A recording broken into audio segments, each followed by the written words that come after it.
మనం నటరాజన్ గారిది పూర్తిగా విశ్లేషించుకున్నాం. ఇంకొకటి ఇది ఇది తెలుసుకోవాల్సిన అవసరం ఉంది.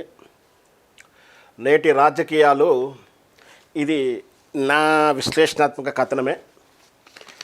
నేటి రాజకీయాలన్నీ నేనైతే సులభ్ కాంప్లెక్స్ మాదిరిగా అని పోల్చాను. అంటే అక్కడికి పోయిన తర్వాత పే అండ్ యూజే, మనకు పే అండ్ యూజ్ అంతవరకు. అంటే మనం సులభ్ కాంప్లెక్స్ అయితే పే చేస్తాం, మన అవసరం ఏదో తీర్చుకుంటాం, వెచ్చేస్తాం. కానీ మిగతా తర్వాత వాటితో ఎటువంటి అనుబంధం కానీ ఆలోచన కానీ గుర్తుగాని ఉండదు.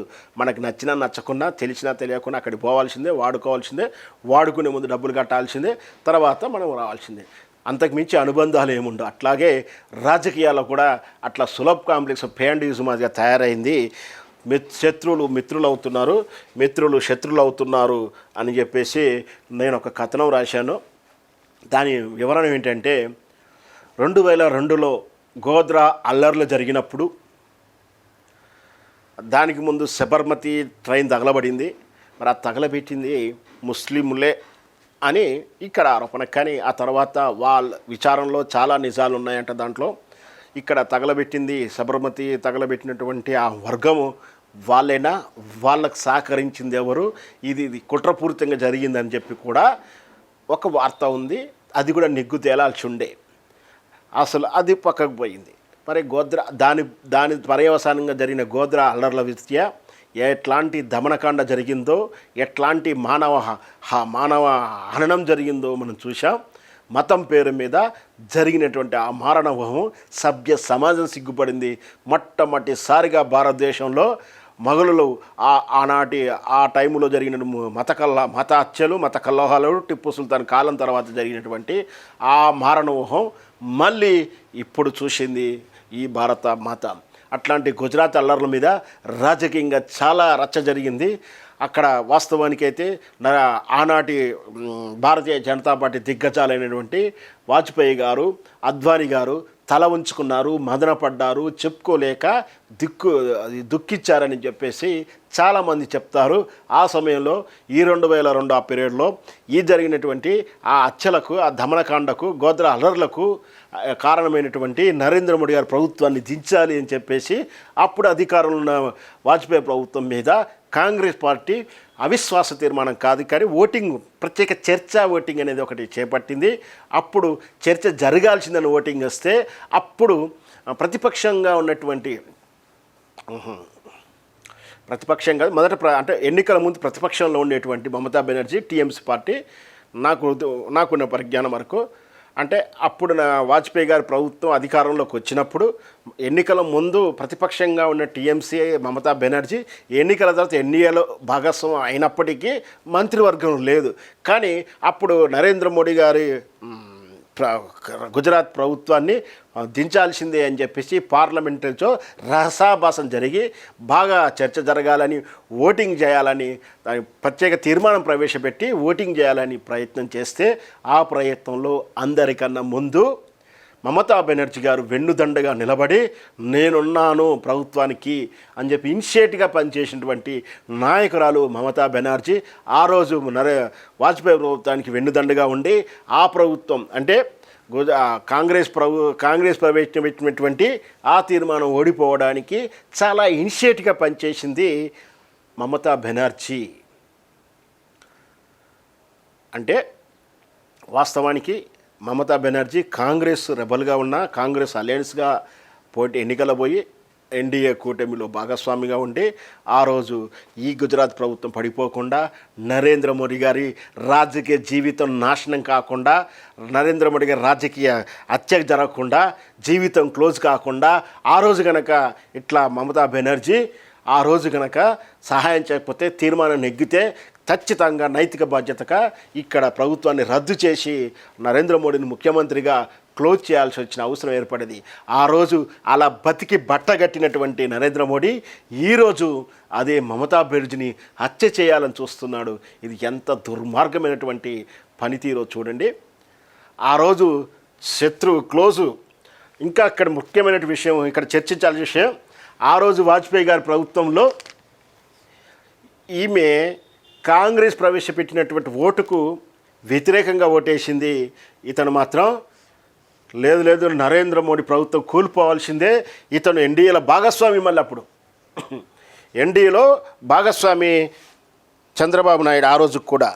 కానీ వాజ్పేయి గారికి హ్యాండ్ ఇచ్చి నరేంద్ర ప్రభుత్వానికి ఓటు ఈ మత రాజకీయాలకు, హింసా రాజకీయాలకు చంద్రబాబు నాయుడు వ్యతిరేకమని చెప్పేసి ఆ రోజు ఎన్డీఏ సూత్రావళికి, ఎన్డీఏకి ఒప్పందాలకు కాలరాస్తూ వాజ్పేయి గారికి వ్యతిరేకంగా వెన్నుపోటు పొడిచినటువంటి నాయకుడు చంద్రబాబు నాయుడు. చూడండి ఎంత దుర్మార్గమో. ఆ రోజు ఎన్డీఏలో భాగస్వామి ఉండి వాజ్పేయి ప్రభుత్వాన్ని ఇరకాటం పెట్టి కళ్ళబుర్లు చెప్పి తాను ఏదో బాగా అవినీతి లేని నాయకుల్లా శుద్ధపూసలా వ్యవహరించి అబ్బేబెబ్బే ఇట్లాంటి మత నాయకుడు మాకు అక్కర్లేదు, మా పాలసీ పద్ధతి కాదు మా పార్టీదని చెప్పేసి ఆ రోజు తీర్మానానికి అనుకూలంగా ఓటేసినటువంటి తీర్మానం గెలిచేలా చేసినటువంటి దుర్మార్గుడు చంద్రబాబు నాయుడు. కానీ ఈరోజు ఇప్పుడు ఈయన రాజకీయ జీవితం భిక్ష పెట్టినటువంటి మమతా బెనర్జీ ఇతనికి శత్రువు అయింది. ఇతని జీవితం ఇచ్చినటువంటి ఈమె శత్రువు అయిపోయింది. ఈరోజు వీళ్ళిద్దరూ అల్లం బెల్లం అయిపోయారు. ఇది ఇక్కడ శాశ్వత మిత్రులు ఎవరు లేరు, శాశ్వత శత్రువులు ఎవరు ఉండరు.